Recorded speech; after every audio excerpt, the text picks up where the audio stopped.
Yo time. Oh, SOS, JOANA, I'll see your bag. Question. My bag? Your bag's behind you. Where? I'm just a cluttery person in general. I'm a maximalist. Right. All right. You just have to have the illusion that it's like Yeah, exactly. It's all smoke and mirrors.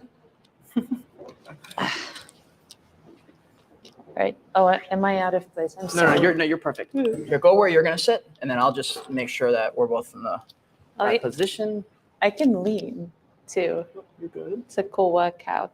I'm just trying to figure out how I want this set up because.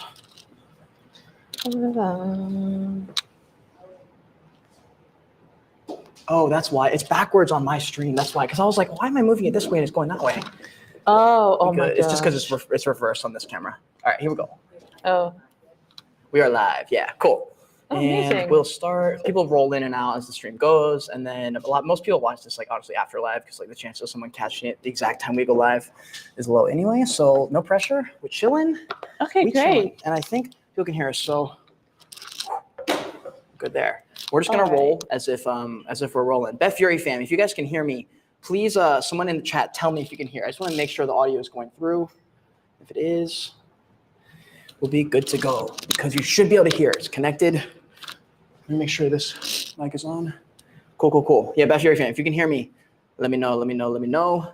And we'll get started. We'll just get started. Guys, welcome back to the Joyage Kingdom. I'm Cage Your God. I'll be replacing the voice inside Joy for now, giving you a break from the constant internal monologue that is the human mind. I want to say first, thank you for listening or viewing on whatever platform you're on. If you haven't already, smash the like button for me, subscribe to the channel, join the kingdom. This podcast brought to you guys by Beth Fury Gaming, a crypto company looking to bring you guys motherfucking generational wealth. We're going to be bringing our educational content podcast over to their DGen audience. For every 10 minutes you're watching on Twitch, you can earn 100 points, and you can exchange that to basically roll an entry to win real cash prizes. Mu Asamba, I think yesterday, won $250 in the middle of the stream, literally just for watching. So that's super lit. Today, we have JOANA, content strategist at ARTBLOCKS, curator at the NFT Museum here where we're shooting. Shout out NFT Museum. Shout out everybody here. We got a live audience. It's kind of cool. We're really excited to talk about it. And also, probably the first question that comes to my mind, just because ARTBLOCKS is like the household name that people think of. Yeah. But I do want to hear your origin story because we've tried a little bit, but we haven't actually got a chance to like talk. So I'm going to use some of that for like some of that time here on the show. Yeah. We'd love to know your origin and welcome to the show. Well, thank you. It was kind of surreal to hear you say smash that like button, and I'm kind of jealous I didn't get to say it. You say it right now. Smash the like button. Smash it. I can't believe I just did that. Great. So my origin story, I actually started out in the traditional art market because I used to like history of art, and I read history of art during college as like a side thing from architecture. And I was just really, really interested in artists. I loved the art, but I really loved the artists. And then I read the biography that this lady wrote about Van Gogh, and it was about his ear being cut off and how throughout history he was portrayed in a certain way. I won't get into details, but basically I just started feeling like there was a lot of unfairness towards artists, and the more I was ingrained in the traditional art market, the more I could see these disparities. And Q, one of my friends who happened to be super into Bitcoin, he was like, you should look at NFTs. Like, I feel like you'd like that stuff, because I was into Pokemons when I was younger, but I started seeing a lot of things that were very interesting, technologically speaking, for the art market in NFTs. And I was like, why aren't we kind of merging these two worlds together where we can have really great tracking of provenance and pricing history? So I started asking questions to some of my professors, and they were like, well, you know, those things, they are bound to kind of crash and burn. Others were like, oh, you know, we're keeping an eye on it, but at the moment we're not embracing the technology, we're embracing the people who are making money off of the technology so that they can buy the art we're selling. So I started to try and onboard artists into the NFT space during 2019, like late 2019. I was like, you guys should just, just give it a go. Just mint it. Let's see what happens. A few of them did really well, others not so much. But basically what we kind of learned from that was that there was an audience, there was a lot of potential. And quite frankly, that's when I started to see that there was a future in there for me, because it bridged two things I was very passionate about, which was artist empowerment, the art market, and technology. And that just it got me. It was such a great sweet spot in terms of artistic liberation, but also kind of creating a more robust system for authentication and kind of being able to trace provenance for artists. So I started to write and read a lot about Web3. I started a PhD in 2020, and it was kind of involving Web3 and art history and architectural history. And then, I did terribly at Zoom learning. I was like, I can't do this. I'm a boomer when it comes to learning. I was like, I need to be with my teachers or I will struggle. And I kind of gave my PhD a little bit of a break, came to the States where they had, in-person learning, did a little bit of learning on business, like international business. And suddenly I was like, you know what? I'm going to try and apply for full-time jobs in Web3. So I did some research, I did some reading, and suddenly I found out that this place opened on my birthday. What? I know. Oh, that's I know. fucking destiny right there, literally. I know. I was like, oh my gosh, I'm trying not to reveal how much of a, 222111 girly I am, like Zodiac. I mean, we have Love it. there's also a lot of, overlap between Zodiac girlies and crypto bros, because we all want to know how to get to the moon. Fucking moon. That's literally true. That's so true, actually. See? Love that. I know, it's great. I feel like there is so much. Don't diss it till you try it. Astrology is pretty interesting. I went on a tangent, completely forgot where I was. You're talking about how you wanted to apply for Web3 jobs. Yes. GCM birthday. It opened on my birthday, so I reached out to Peter and Jennifer, and I was like, look, I have this experience. I did a lot of curation back in Portugal as well. I curated tons of exhibitions. I opened my own gallery. I didn't use any of my money. I looked for investors because I was fresh off of college. I mean, I didn't have the money. I had €8 to my name. How do you do that? People want to know about funding. How do you get that happen? How'd you make that happen? I literally called everyone. I was like, hey, I would look at derelict buildings in Lisbon, and I'd be like, is there a phone number somewhere? Who owns this? And I would call them, and I'd be like, I have a great idea. How about we activate your building by having an art gallery? And then I started getting sponsorships from brands in Lisbon. There were little pastry shops and other local businesses that were willing to give us samples of their product for our openings.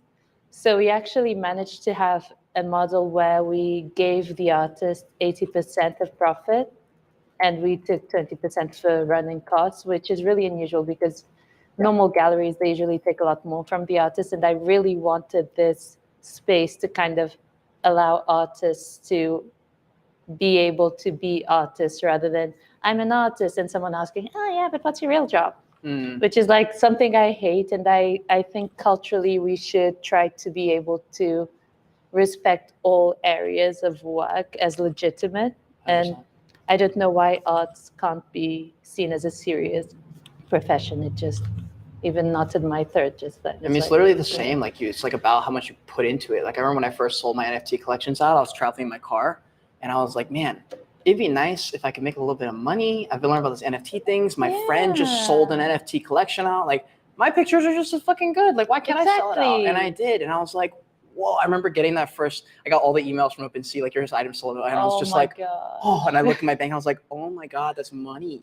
Yeah. I was like, holy smokes. I'm a Yeah. YouTuber, I'm a content creator, so I still went into the video realm, but I think anyone could have just taken that and run into the art world. I could have easily have done that too. Absolutely. And I think there's a lot to learn from that, is that art is a viable career. And in school, we're not taught that art is something you can do. And there's a lot to art than just making pictures. Obviously, there's content creation, there is, video edition, like the people who set up all the audio and all this stuff.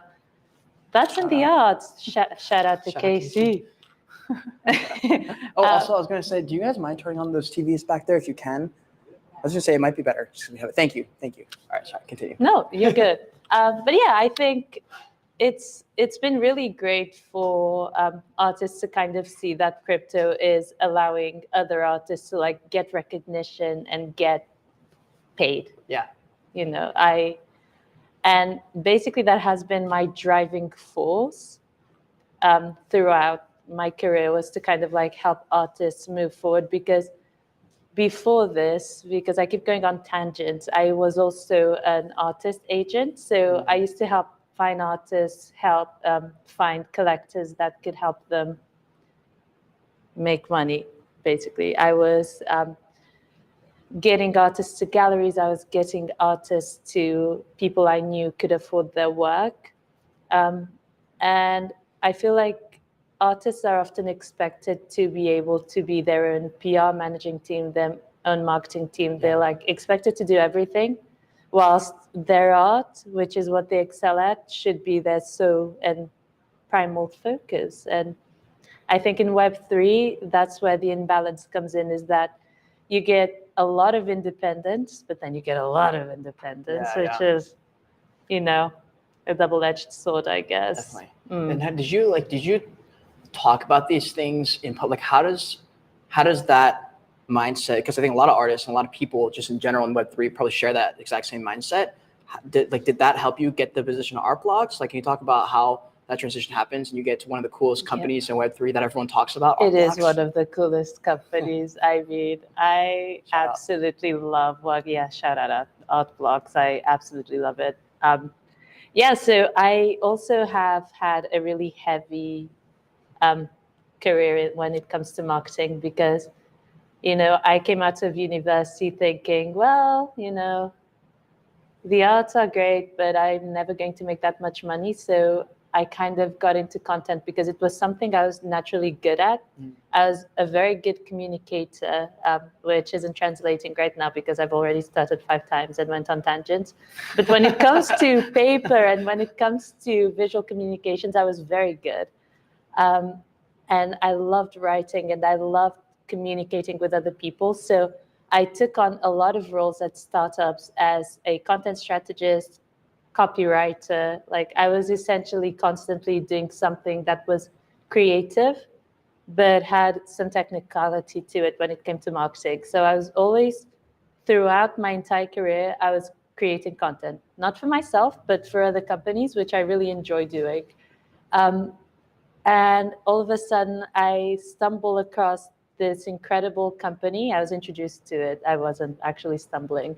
Aaron Penne, a phenomenal artist and the director of engineering at ARTBLOCKS, told me more about ARTBLOCKS as a company and what their mission was and what their product was. And all of a sudden, I was hooked, because generative art has so much potential and so many applications, and it has the true potential to kind of allow for everyone to own like a very special work of art, because they have a concept that is one of X, which means you get a unique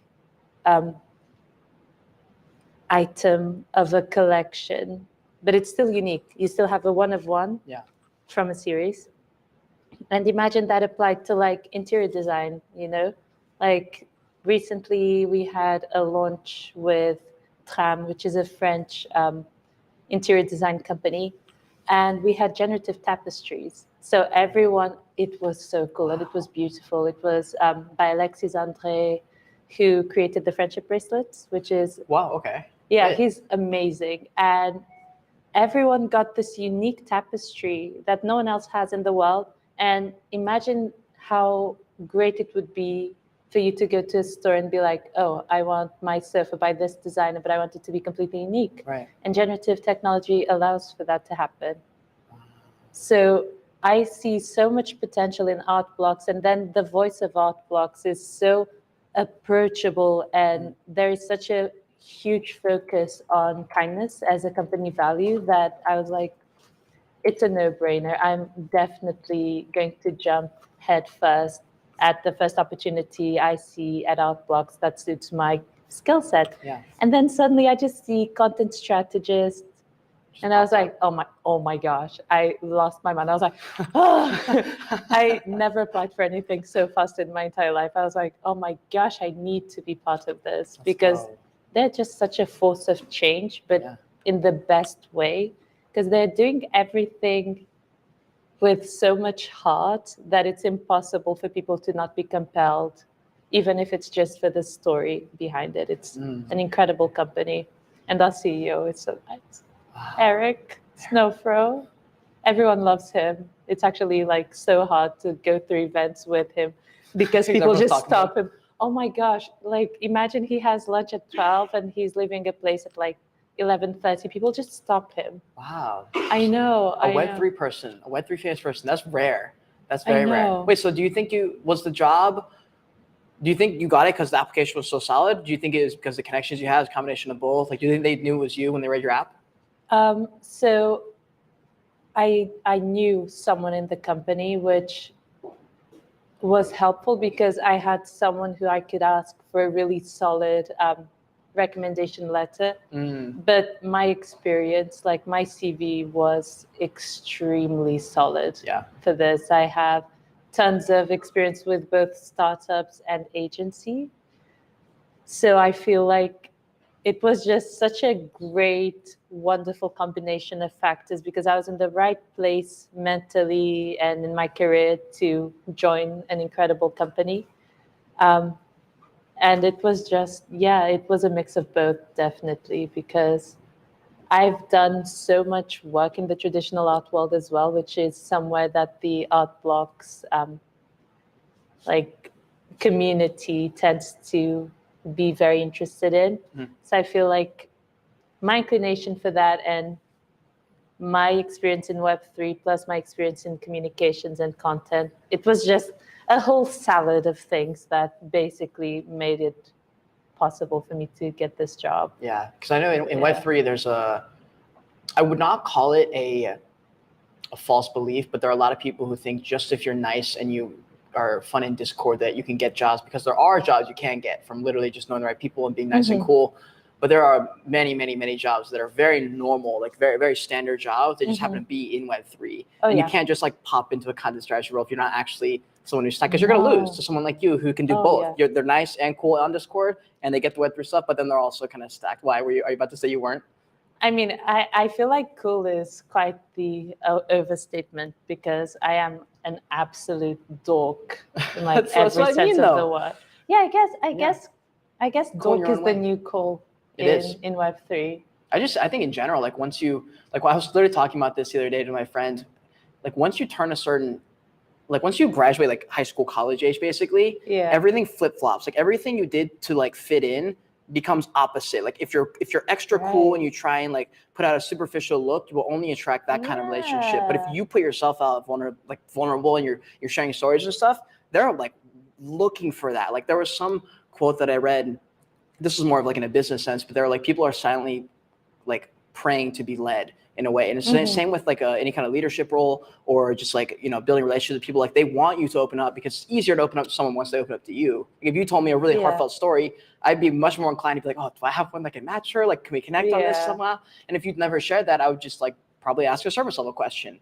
And like, it's so easy to have both those relationships, you know? I agree. I think we all go through a second puberty in our 30s. It's super awkward because you're like, how do I make friends? Literally.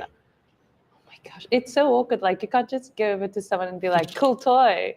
You just, it's a strange world to navigate for sure. Like sometimes I still feel some awkwardness in like Web3 events where You're just like going in and everyone's already in certain clicks. And if you go in like alone, you're like, geez Louise, Yeah. what do I do? But again, I don't mean to bring ARTBLOCKS back into the conversation, but for example, in the Marfa event, which we hold every year, it's just so easy to get talking to everyone because everyone knows that everyone is going to be really kind and really nice. So it's really easy to approach people. People seem approachable. So I think that's something really great about our community. And I think we've done a good job of like maintaining a great community that sticks to Web3's values of like, you know, we're all in this together, so we might as well be nice to each other. Literally. Yeah. Literally. And I definitely want to talk about some of the in real life stuff because we've got some things coming up. I was in FTLA last week, but before we do, I do want to run a giveaway. So people in spaces, if you're on Twitch, if you're on YouTube, LinkedIn, I don't care where you're watching. If you want to enter this giveaway, you guys know we do giveaways pretty much every single stream. If you're watching on Twitch, you just being here on Twitch is a giveaway in itself because every 10 minutes you can earn points. But I do want to give away Joyage Kingdom merch, and I wanted to try. I tried this in the stream yesterday, but I haven't done it because I was nervous. But I want to do some kind of redeemable NFT for my own stuff because I've seen. Do you know who Brendan Murphy is with the Bougie Project? Yeah. He's an artist and really established artist, and he has like a redeemable NFT collection. And I want to do something like that. And I don't even know how it's going to work yet. But yesterday, MetaZet won that one, so it's basically like an IOU. So if you win that one, you're gonna get like an IOU for whenever that collection comes out, and it'll be some type of redeemable thing. And then I'll be giving away an Izu NFT. So we're doing 3 giveaways. I'm gonna give away Joyage Kingdom hat, Joyage Kingdom NFT IOU, and then a Izu NFT. So it's also like an art style of project that I really like. Can I participate? Yeah. Do you want to try and win something? Of course. I mean, I already have a hat. So you do have a hat. I do have 2 hats. 2 hats? Yeah, I've got the beanie beanie and the cap. Fucking go. She knows it's good. She knows it's good. Yeah, Joyage Kingdom stuff's the best. So yeah, if you guys want to enter, you guys know all you need to do, screenshot wherever you're at. Hit the little screenshot button if you're on YouTube, if you're watching a video stream or in the spaces, screenshot it.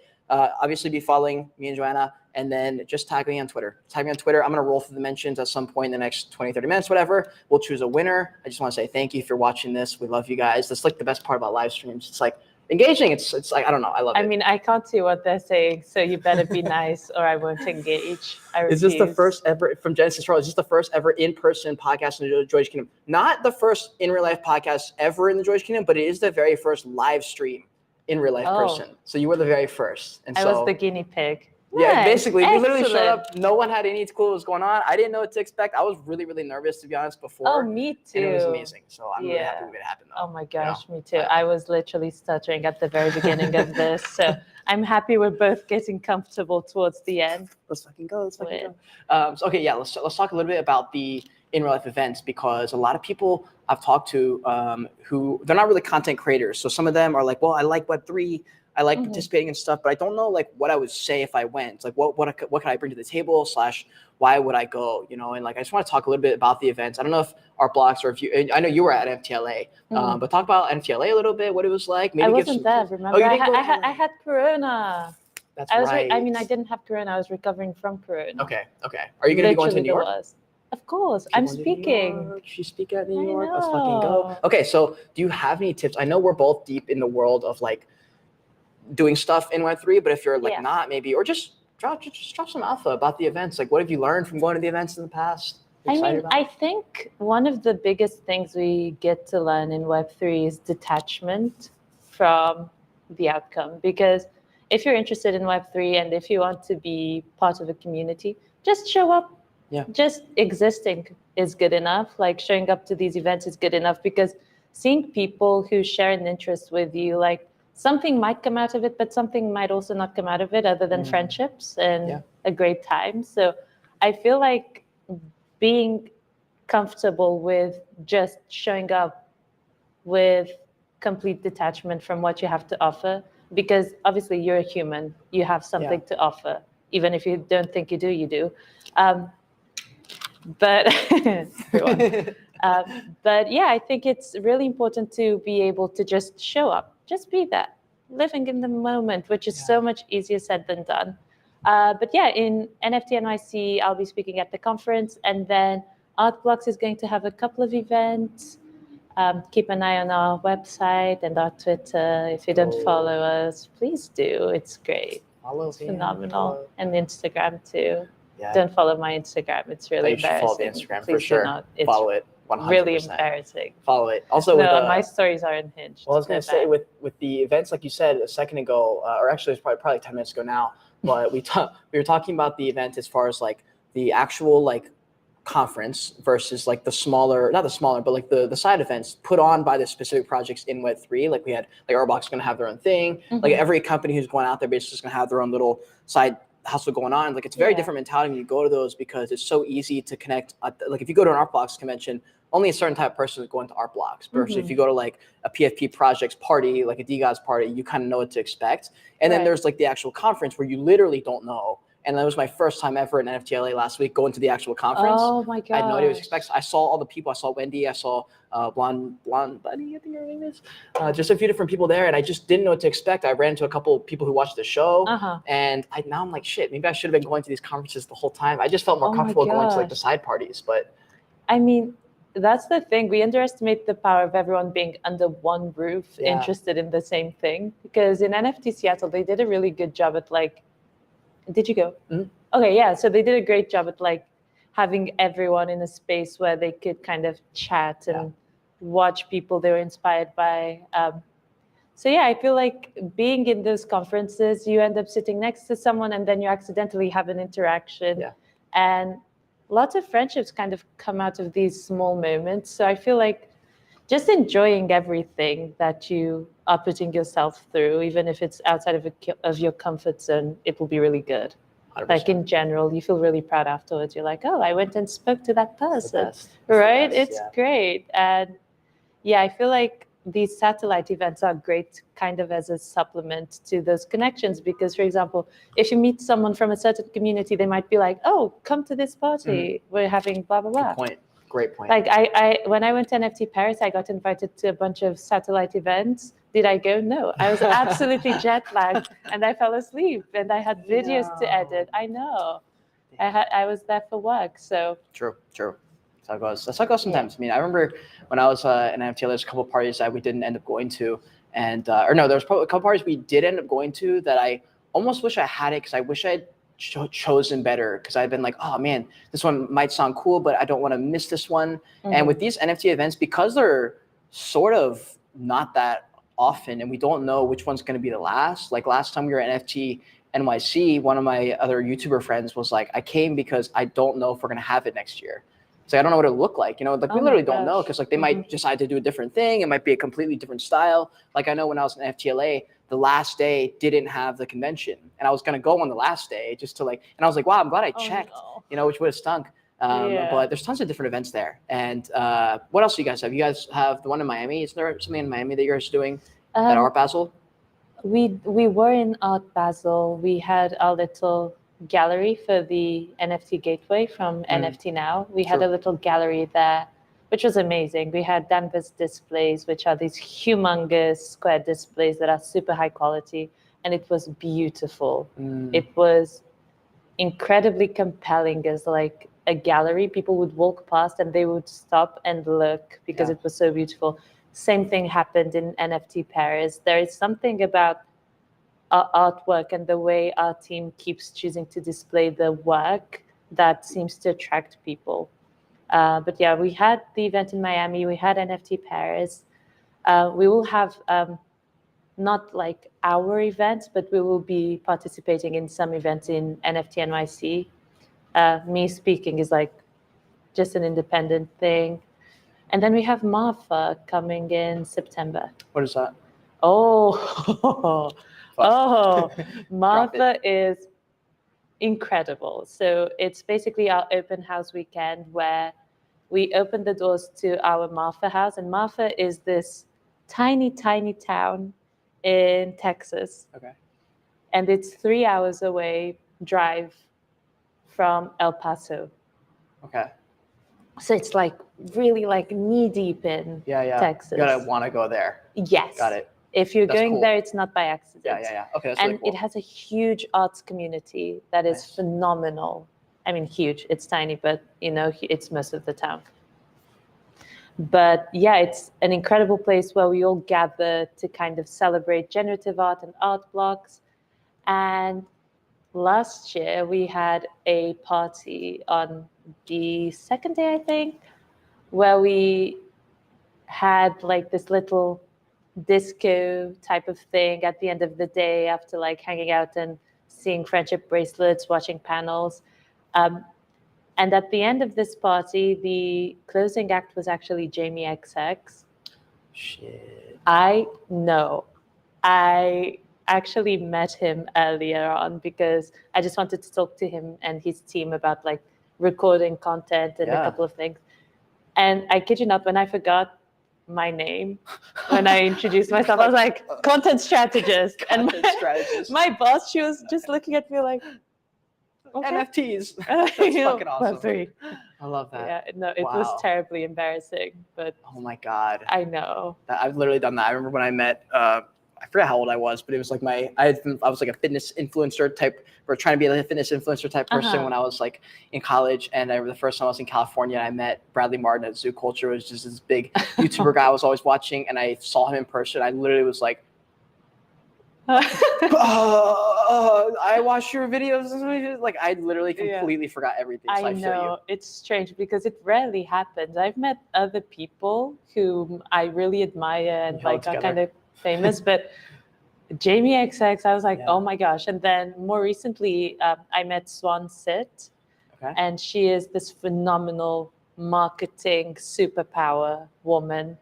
And I met her, and on my call, I forgot how to speak. And then I openly spoke about the fact that I was fangirling. I was like, I'm so sorry. I'm fangirling right now because, you know, I love marketing and digital marketing. And she was behind the Colin Kaepernick advertisement for Nike. She was like, she was working in Nike when that was out. And yeah, I mean, that's one of my favorite ads ever. So I was like, geez Louise, this is amazing. So yeah, I fangirl really openly. I also fangirled in front of Jen Stark. I didn't forget how to speak, but I still fangirled, but I had already forgotten how to speak for Jamie.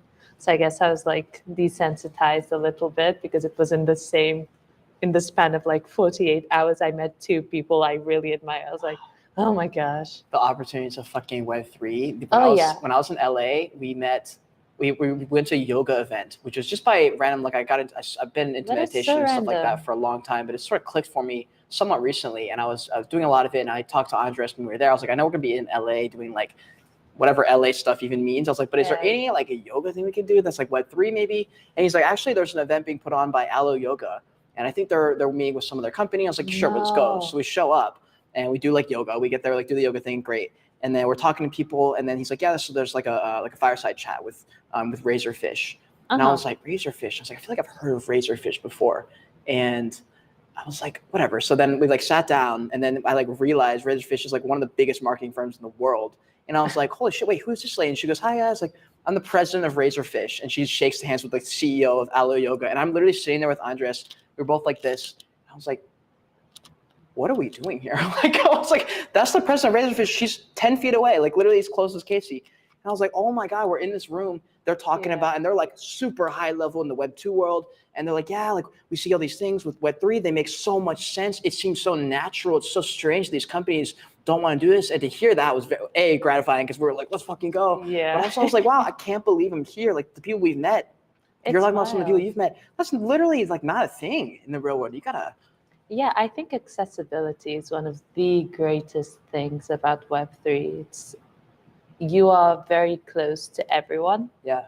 And you have access to these artists, which is mind-blowing. You have access to all of these incredible minds, like leaders in their field. And it's because we're so early. It's phenomenal. We're like, what a time to be alive. Literally. It's great. So there's a couple of questions I wanted to ask here. Malibu says, connection. Okay, that's fine. We do have, I do want to know about like the curator position, because I feel like curator, like most people just don't, if you're not in the art world or if you're not in the world at all, you just wouldn't know what that means. Like what kind of responsibilities and duties that include? How's that changed? If it has, like since you started the position, because you're the curator at the NFT Museum, you've also done it in your past as well. Yeah, so I think, so first of all, I'll just describe what being a curator is. And a curator usually chooses the artworks that go into an exhibition whilst also putting together the placards and looking into the art historical context, and they try to fit all of these elements into an exhibition. However, I think the more we get into Web3, the closer we get to the Latin definition for curator. So curation and curator comes from the Latin word curare, which means to take care of. And I think the more you get into Web3, the more you understand that you actually are taking care of the artists because you're helping them grow in a really new field. And especially artists who are not familiar with Web3, you're kind of taking care of their onboarding journey, and you're teaching them all of these processes that Web3 exhibition entail, from screens, which may be a completely terrifying notion for artists who are used to a canvas because you just hang it. Yeah. Well, so with screens, I know the team here has to deal with screens having breakdowns every now and then when canvases don't really do that. So there's a lot of factors that you are kind of hand-holding the artists through. And I think curators have to kind of be very aware of the artist's needs, because you're dealing with living artists now more than ever in the Web3 space, at least. And you also have to be very mindful of the art historical context, because in Web3, there may be people who are not super aware of art history, not their fault, just not their field. And having people who are very deeply aware of art history and have a really in-depth knowledge of it can help steer the conversation in a way that doesn't make us look like we don't know what we're doing, which sometimes people can have like a slight fear that Web3 is just kind of going head first, not even thinking about things, whilst we actually do a lot of thinking, and there's a lot of basis on traditional industries in general.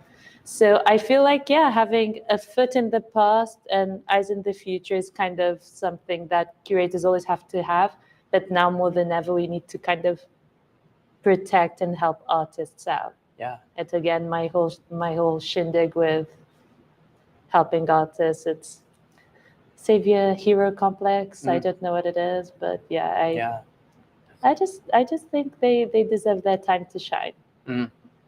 With ARTBLOCKS too, like you're in charge of content, your content strategist with ARTBLOCKS. Did you come in, like, are you in charge of all of it? Like when you guys have like meetings and stuff, are you like, do they just go, okay, content? Or like, how does it work? Okay, so our CMO, she is one of the greatest people I have ever met. And she is also absolutely hilarious, which just makes working even more pleasant. But she was an incredible mentor when it came to kind of navigating the company and in meetings, because our marketing team is fairly small, all women. Nice. She's amazing.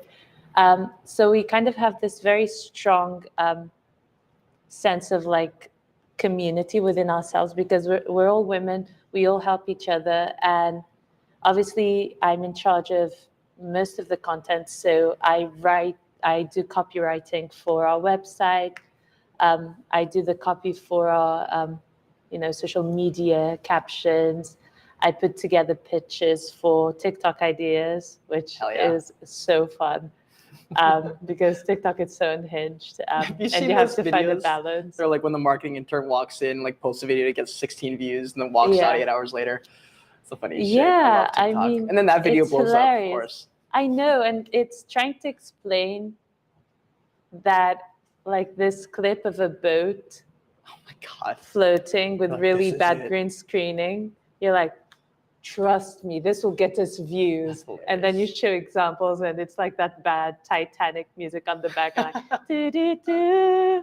And I was like, I promise you, like, if we put this squiggle on this, fucking go. But it's a hard idea to sell. Sure. But yeah, so I do a lot of pitching. I do a lot of translating Web3 terms into understandable things for people out there, because we don't just want engineers. We want them, of course, but we don't just want engineers to understand what's happening. We want everyone to understand Web3. And I think one of the biggest entry barriers for Web3 is our communication, our language. And ARTBLOCKS does actually a really good job at communicating in a way that feels open and welcoming to everyone. And part of my job is to ensure that we can communicate certain terms that may seem really daunting. Like recently we had a post about Dutch auctions, which aren't something that's like super widely known. Yeah. So my job there was to kind of break down a Dutch auction into digestible terms, like explaining things to my mom, for example, who's not a computer science major. And I think creating items of communication that are digestible are like one of the biggest parts of my job. Then obviously I manage Twitter. I like to ensure that we always respond or try to respond to as many comments and interactions as possible, because part of my job, which wasn't in the job description, but it was at the same time, is to nurture our community. Yeah. And doing it with the ARTBLOCKS voice and maintaining a certain level of communication is key. So in meetings, we have a very egalitarian way of approaching them. So we all kind of address different topics, and everyone has constructive feedback most of the time. And it's really fun to kind of pitch ideas for how to communicate certain things, because in such a new field, you're kind of like in a really unique position where you can really shape the way in which you communicate with people, certain concepts. Yeah. So that's one of the funnest things. So yeah, I feel like it's not super clear, like in a meeting, they don't just go content go. It's more like you have certain campaigns and we all approach them, and we all have like some sort of input in them. So it's an incredible way of working, to be honest. It's really great because it encourages everyone's creativity. And then you have a really nurturing, really like incredible big brain CMO who's like steering everyone and mentoring us in the best way to kind of build our brand. So it's I love that. chef's kiss. It's been an incredible experience. It's fucking awesome. Yeah, How different it's is that amazing. from the past jobs where you're doing a similar kind of position? You mean the male-dominated traditional art world with slightly misogynistic tendencies? I mean, it's been a huge contrast, and it's been a lot of fun. Yeah. And there's also this intrinsic kindness between leadership and the rest of the company. So no one is talking down at you. Everyone treats you really nicely. And like our CEO, who also happens to be the creator of the Chromie Squiggle, like he knows everyone's names. He's incredibly nice to everyone and kind, because that's just who he is. And he built that company with people who also embody the values of kindness and delight and generosity. So it's been really great. It's unlike any other place I've worked in. They really treat us incredibly well. And we're such a small team. We're like 40 people. Does ARTBLOCKS collaborate with any PFP style projects, or you guys stick mainly with the artists, like one-on-one artists, or like anything like that? Do you know? Or are there any projects that you guys like that maybe you want to? I mean, I don't know. I feel like everything has potential to become someone's profile picture, because you can just have art as your profile picture. But ARTBLOCKS is more focused on bringing generative art into like our product. But I'd say that ARTBLOCKS Engine, which is a subset of ARTBLOCKS, which powers projects such as the tapestry I was telling you about, that is something that I feel like allows for communities to kind of play a little bit more with what the outcome is using generative technology. But I don't think we're very profile picture oriented. I think we're more like artist and generative art oriented rather than anything else. Because like I remember when Rug Radio, they're a big media company in Web3. I don't know if you're familiar with Farouk and all that. Oh yeah. So they had their own like rugs, which is like their NFTs, and like the community was just centered around the actual show. And then one day they were like, fuck it, we're gonna drop PFP versions for people who support the show. And I was like, that's really interesting, because same with the Nifty Portal, they have their own show-based NFT. and they're like, yeah, we maybe are going to mess with PFP style for like the people who already are supporting. Like, do you think ARTBLOCKS generative PFP thing is that even in the horizon or something you guys thought about? To be honest with you, I actually don't know. True. I mean, I feel like PFPs just have their own thing going on, and I feel like we've built our community on a very shared love for this very unique genre of art. So I don't think. Sure. My brain just went blank. I'm just staring at great generative art behind Literally. you, which is why I'm struggling to keep eye contact with you, because I Say keep that looking one. back and I'm like, oh my gosh, Alida, son, great job. I love like, it. I know, it's so great. It's like, the cool stuff. No, guys, if you're in Seattle or if you're anywhere near Seattle, you definitely should swing by this place because it's fucking lit. This place is really, really cool. Great merch. Yeah, no, it's fucking. This is Yeah. pretty cool. I want to do more shows here. It's really, really You cool. should. Also, if you're enjoying the conversation on Spaces, hit the retweet button, the likes. If you're on video streams or whatever, you guys know, screenshots, retweets, the best way to support the show. Also, if you want to enter the contest, that's all you guys have to do for that. There are a few questions. I want to do some like rapid fire Q&A style things. They're not all rapid fire. Like some of these can open up, honestly, and some are like 2-word answers, and you're like, that's my answer. Okay, So great. however you want to do it, totally Sounds up to good. you. But these are fun because there's like a whole folder of questions here that I've asked that some people like. Some of these really? questions I've come up with, some of the other people have asked. Oh, good Lord. Okay. There's been a few questions actually in the chat that like they asked it, and then 5 minutes later they were like, never mind, she answered it. So it's like you have some Oh, kind of really? you have like a telepathic answer. It's lit. It's really, really cool.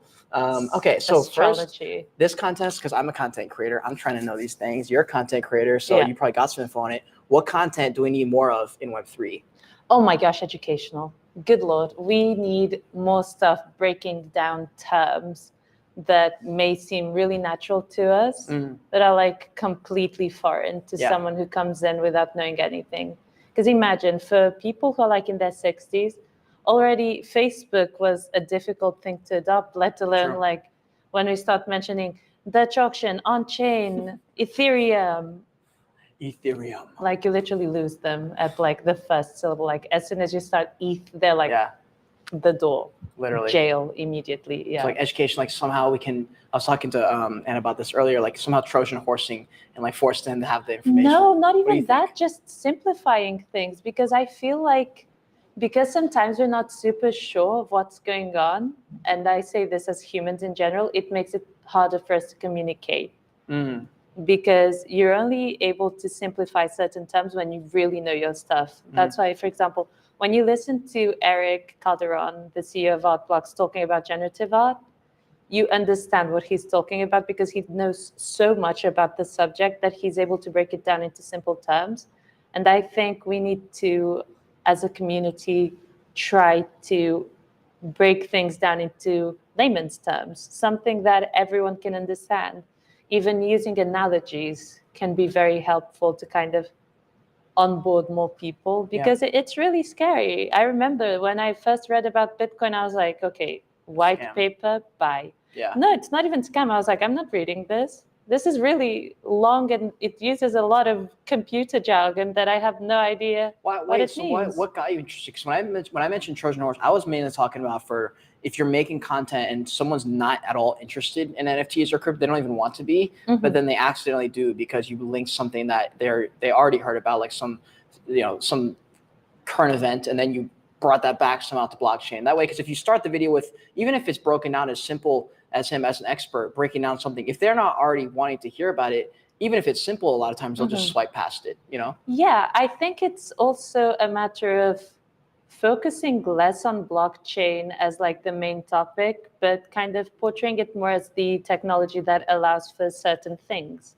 And like in NFTs, for example, instead of us talking about like all the technicalities of the technology, we can start off by explaining why it's great, like why its ending result is compelling. Because, for example, do you know how the coding behind Instagram works? I I don't want to. Exactly, but you know what it does. Yeah. It lets you scroll lots of pictures. Yeah. So I feel like allowing for people to just kind of enjoy the final point of NFTs, like the final product, could be really, really life-changing for everyone. Yeah, it's like a Involved. mix of like marketing, because like when I remember when I went to my friend Leanne, she put on an event, and they were trying to sell some type of like trading thing, right? And so they started with like all the things you get if you have success in that world, like the things you can have access to, all these things. And I was like, that's interesting, because I've like it seems like common sense, but then you think about all the content, like they actually don't do that. Like you're very right. You don't sell the dream at first, because that's what's going to hook them first. Like, okay, how do I get that then? Like, oh, I got to learn about this fucking NFT thing. Yeah, you start talking about all of these things like technicalities, like, we use this land, which is great. It's super interesting to deep dive into technology. But if you want mass adoption, you need to understand that the masses won't want to immediately dive into the technology. They might have some interest, but like, when you buy a house, you don't want to always know immediately like all the technicalities behind, like, I mean, actually that's a horrible example, because I studied architecture, so I'm like, I don't want to know. Then I'm thinking like, actually, I want to know the kind of framing the house would have and the art historical references. So terrible example, but I think the Instagram coding and Facebook coding, like you don't know the development stuff behind it. Or how a car starts, or how your lights turn on. Like, I don't know how they all start. Exactly. So I feel like focusing on outcome whilst being very secure on the process could be a really great way to kind of approach that gap. I love that. I love that. That's very well described too. I think anyone could make sense of that. That was really, really good. Hell yeah. Well, content strategist makes sense that you broke that down. It literally got exactly what I was looking for. I've been thinking about this subject for years now. I think the way we communicate is so important. Like language matters so much. Yeah, definitely. That is super, super, super important. Yeah. Wow. That was lit. That was awesome. I'm really happy with that. So we just open up. We can literally go into that for like another hour, just that specific thing. I know. I could talk about it for a very long time. It's the best. It's the best. Also, I just noticed that Tom Oska, you just redeemed $250 prize. That is wild that you just won $250. So congratulations to you. If I had my RodeCaster, I would give you an applause right now. So insert applause. What's up, Matt? See you in the chat. Just want to say shout out to you guys in there. It's not wild. I will Hey! applaud it. Yes. I don't know if you're going to hear, but there's people clapping. No big deal. No big deal. I mean, I clapped here, so sorry, microphone people. So I think this is a question from Twitter earlier, but where do you spend your time? What is the day like? Do any of the days look alike, or is every single one different? And then also on a standard-ish day, like, are you waking up super early? What does it look like? Oh yeah, I wake up early, not by choice. It's my dog. Oh shit. Like independently of how late I go to bed, my dog every day at like 6:30 a.m. He's like, oh my gosh, I need to go to the bathroom. I'm like, great, can't you wait like 10 minutes? And he literally sounds like he's dying. So I just take him outside, and that just starts my day. I can't go back to bed, and you sleep, I know. So also a lot of my colleagues are in Central Time and Eastern Time. So it's kind of great to wake up a bit earlier, because then you kind of are able to catch up to things, because I've woken up a little bit later before, and I was like, oh my gosh, I feel like so much happened and I had no idea because I was asleep. So I wake up early, I walk my dog, and then I do a little scroll on Twitter, which most people who are thinking about like a healthy lifestyle don't think is a great idea, but it's part of my job. And I like to just know what's going on before I go make my tea, so I'm not anxious thinking like something went wild on Twitter and I wasn't there to witness it. But every day is very different, because some days I'm like really working on copywriting and writing the articles and whatnot. And then other days where we're focusing a lot on our social media campaigns. So there's a lot of video editing, interacting with people, which is my favorite. I love talking to people in all channels. So for me, social media is incredibly addictive because I love talking to people. So I need to be very good at like setting that boundary at night to like turn it off, and then tomorrow's another day. But there's a lot of variety. I can tell you I am never bored, and I'm always like thinking about something. And your creativity is definitely very stimulated in this area, as you know. It's no 2 days are the same, basically. I'll put it like that. But I wake up early. I go to bed kind of early. I usually get like 7 hours of sleep. Pretty good. Yeah. I wish. It's like literally, honestly, I've told this story probably a couple times. I don't know if I've ever told it on the stream before, but my friend who is here in Seattle, he was telling me that 3 years ago now, he was an entrepreneur. He was doing all the stuff, and then he quit to like go work a standard job that has like very clear all these things. He doesn't have to like take any of the home with him. Mhm. And I couldn't, and that was just the beginning of my journey. I was like, how would you ever leave that? He's like, bro, you'll get there and you'll understand like what it really is. Like, it's hard. And I was like, yeah, but you're working for yourself. He's like, no, like I know. He goes, but it's really, really hard. And he's like, and it never ends. And now I'm like 3 years in, and I'm like, wow, I could leave right now and I would still be proud of myself, because it's so hard to make yourself do things. And it's a privilege to be able to say that. And it sounds really assholey to anyone who's not in that position, but it's really fucking hard to get yourself to do stuff, you know? Yeah, I mean, think about college, where you kind of like, even with that routine, you're always like doing something else, trying to organize your life. And wow, yes, a good point. Having to do that voluntarily, organizing yourself and your life, and like, it's difficult. I remember when I was starting the gallery, I was like, how do people do this without losing their minds? Because you don't really get a rest, you don't really get a break. And I feel like sometimes it's important for us to set those boundaries, which is kind of difficult, I bet, as an entrepreneur, to kind of, be like, okay, enough. Well, people will message you and like they don't realize if you're like about to launch something big and you've taken up all your mental space, and they hit you up going, yo, like, you trying to do this later? And I'm like, oh no, like, what do you like? How do you not know how much I'm going through? That I'm like, oh, they literally have no idea. Yeah, like, they're doing their own thing. I'm doing my thing. Because I've also hit up people probably in the worst moment for them, where they're like, Kate, are you fucking kidding me? You really need this right now? And like, we just don't know. We literally just don't know. But you mentioned a second ago about like how in college you were like wondering how the fuck people do this kind of thing.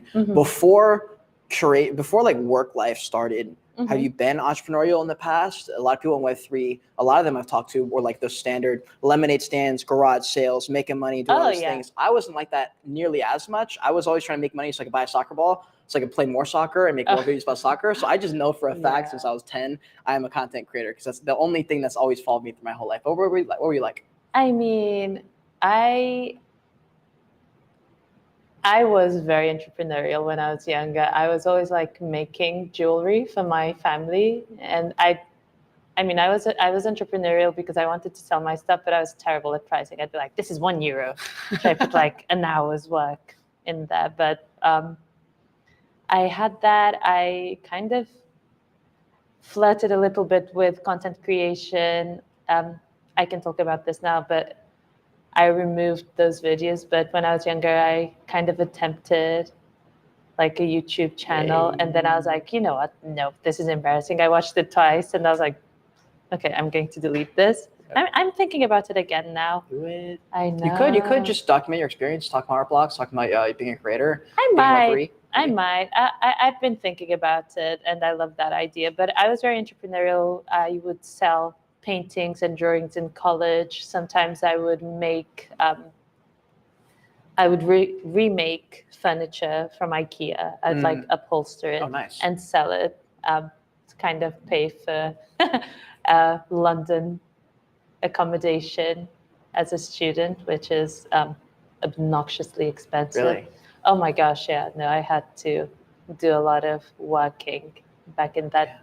Yeah, so upholstering stuff was a very surefire way of making some money. Fortunately, I wasn't like dying, but it was difficult. It was very difficult at points, but yeah. I worked in a pub and I was the worst waitress alive because I'm so clumsy. I kept dropping stuff. Yeah, I was terrible at waitressing, but I did copywriting at the time as well. So I was always doing something that would allow for me to have some financial freedom to kind of pursue the arts. Because I also grew up thinking that arts weren't really a viable option. So it was always my side gig, and that's kind of how I developed my entrepreneurial side. So the arts can really make you more entrepreneurial, in my opinion. I'll say entrepreneurial one more time, because 5 times isn't enough. It sounds like it's really natural, like the natural steps by the 3. Like it's weird how perfect. Like when I think about the transition from when I was living in my car, traveling, trying to document it on YouTube with like vlogs and stuff and doing photography, like Web3 literally just happened by accident at the most. There probably could not have been a more perfect time that it stumbled into me.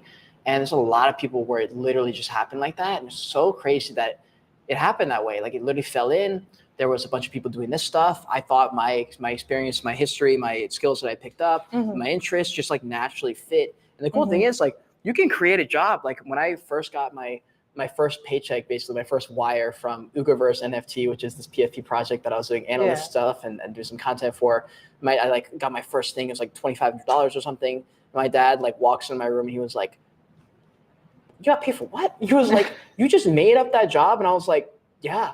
He was like, I mean, amazing. "What?" He's like, "That is crazy." And like now I'm in this world with like he works in Silicon Valley, so we're technically like sort of in the same world. Yeah, he's not as deep in a blockchain, but he knows about it. He like works with it a little bit, and it's so wild because I always wanted to, as a kid, I always wanted to work with like whatever's innovating and whatever's like cool and like on the next thing. And when I got to college, I remember I was in the nursing program because I liked the vibe of people all like grinding, like working for their hit. Like they had a goal, they wanted to hit it. And these other people just weren't working as hard. And I was like, man, I fit here. I just don't like nursing. And then I was like, but I wish all my roommates were like doctors because they're so passionate about their thing. I just don't know what it is. And I want to work in tech, but I'm not a coder. And so then content came around. Like she does art, curating. Like there's literally opportunities. You just have to lean into whatever that is. And if there's not a job, like you can make a job in this world. Like you literally can just talk about things. Like that's the way I do it. I just like talk about it. And then once I know enough, I start doing educational content on it. And then people hit you up. You make connection here and there. You meet someone. And like that's the coolest part about Web3 is like that stuff is very possible. It's probably possible in the real world, but it's just more possible here because it's a tiny little puddle of people. Yeah, and everyone's really keen on helping everyone. I think there's a lot of that spirit of no one loses for you to win. Like for you to win, no one has to lose. So there isn't that unhealthy sense of competition that sometimes you have in other industries. Like the art world, for example, can be extremely cutthroat. Yeah.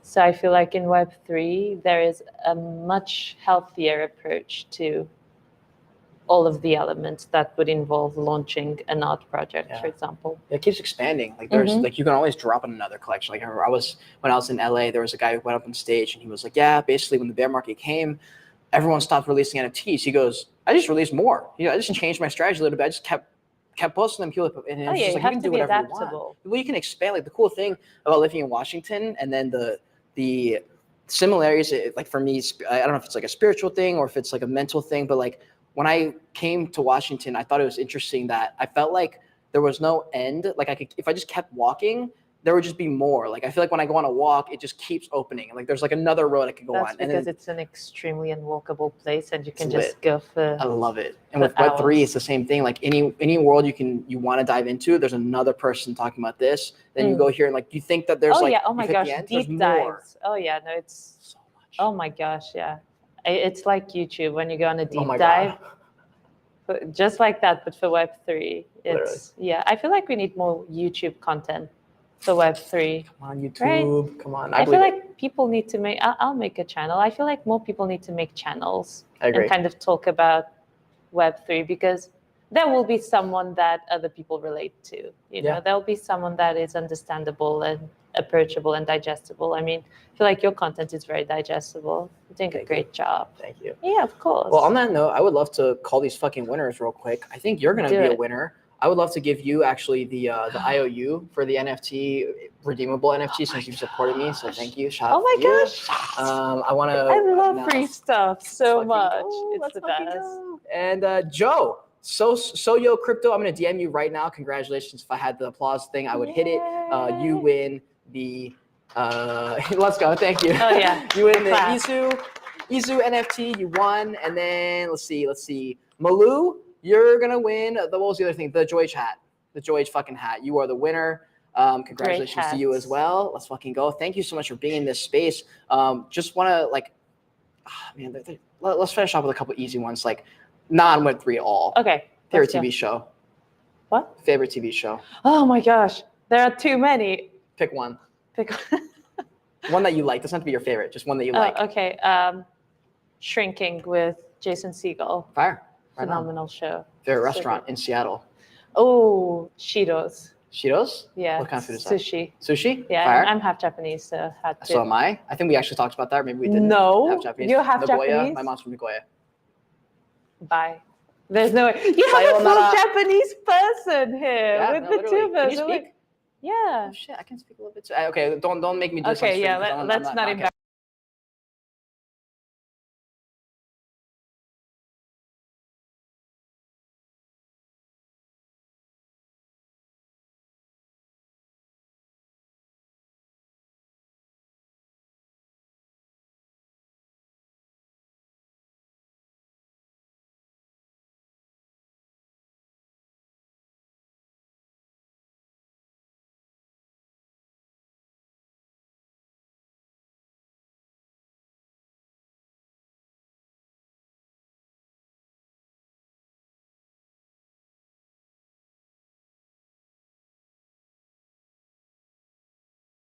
voice. I feel like they may have heard like just a whisper of my foghorn voice. All right, So I'm just going to leave. Let's go see. Yeah, it was me. Okay, we should be good now. Let me see. Hi. 1 second, last second here on Can we audio and hear? output. Let's see. Speaker. Oh, my internal speakers, internal microphone. Yes. Okay, so they I should be able to almost hear us made now. such a bad joke about Ice it. and dark. Okay, it's back. Okay, perfect. Okay, do you want to do your shout out again? Sorry. Oh, yes, everyone at ARTBLOCKS, big fan. Eric and Yep. Hannah, because they're the people on my mind right now. And Heather, and oh my gosh, I'm not going to name everyone at ARTBLOCKS. They know I love them. Aaron.